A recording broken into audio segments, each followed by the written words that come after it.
Hello dear student, इस question को हमें सॉल्व करना है। इसमें क्या बताना है आपको? रेडियस ऑफ सर्किल बताना है। तो देखिए यहाँ रेडियस के लिए कुछ गिवन नहीं है, हम लोग थोड़ा अपनी तरफ से देखते हैं। सेंटर हमें दिख रहा है, तो सेंटर ना दिखता तो मैं सेंटर वैसे भी बना लेता। अब इस सेंटर से हम इस लाइन को अगर ज्वाइन ऐसे कर लेते हैं, इस तरीके से ज्वाइन कर लेते हैं तो ये हमारा रेडियस हो गया।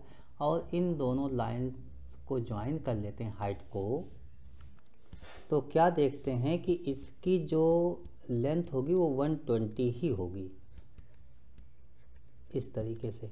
और इसको भी अगर मैं यहाँ से परपेंडिकुलर ड्रा कर लूँ, यहाँ पर ओ नोट कर लेता हूँ, यहाँ पर ए, दिस बी, और इस पॉइंट पर हम इसको एक नाम देते हैं जहाँ पर परपेंडिकुलर है, इसका नाम एम लिख लेते हैं। तो ये triangle A M O, triangle A M O की बात की जाए तो राइट एंगल ट्रायंगल बनेगा। लेकिन ओ एम कितना होगा इस पर भी थोड़ा सा डिस्कस कर लेते हैं, इसको आगे कंटिन्यू कर लेते हैं तो पूरा रेडियस हो जाएगा। अब हम अगर ओ एम की बात करें कि ओ एम क्या होगा, तो आप यही कहोगे रेडियस माइनस, देखिए ये टोटल तो रेडियस हो गया, माइनस ये एम से ये लाइन होगी, और ये लाइन कितना होगी 40, तो आर माइनस 40 हो गया। ए ओ अगर देखा जाए तो दिस इक्वल टू रेडियस हो गया। उसके बाद ए एम की बात की जाए तो आप क्या कहोगे, इस कार्ड का बाइसेक्टर ही तो होगा, ये बाइसेक्ट कर देगा। और कार्ड की लेंथ टोटल 120 है, 120 का हाफ 60 हो गया। तो इस तरीके से मैंने कुछ आपके लिए नोट कर लिया। शायद आपको ये सब स्टेप समझ में आ गया होगा। जब ये समझ में आ गया तो अब हम क्या लिखेंगे, in triangle A M O, right angle triangle का फार्मूला क्या होता है, hypotenuse square equal to perpendicular square plus base square. इसी को हम लोग यूज कर लेते हैं इस तरीके से।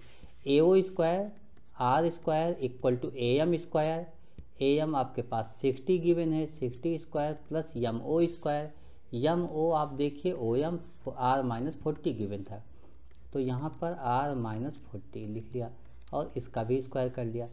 Are square equal to 60 square 3600 plus R minus 40 का square A minus B square, A minus B square A square plus B square minus 2ab। अब क्या देखते हो कि आर स्क्वायर दोनों साइड है, इसलिए आप इसको कैंसिल कर लो। और यहाँ से 80r है राइट साइड, इसको लेफ्ट साइड लेकर चले आओ, तो ये आपके पास 80r इक्वल टू 3600 प्लस 1600, इन दोनों को ऐड कर लेते हैं। ये तो टोटल हो गया 5200।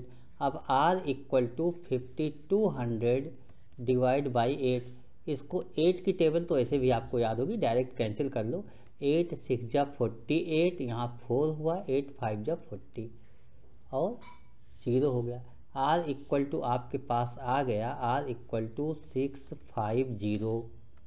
यहाँ से क्या हुआ, r इक्वल टू जब हम निकालेंगे तो 5200 डिवाइड बाई 80 हो जाएगा।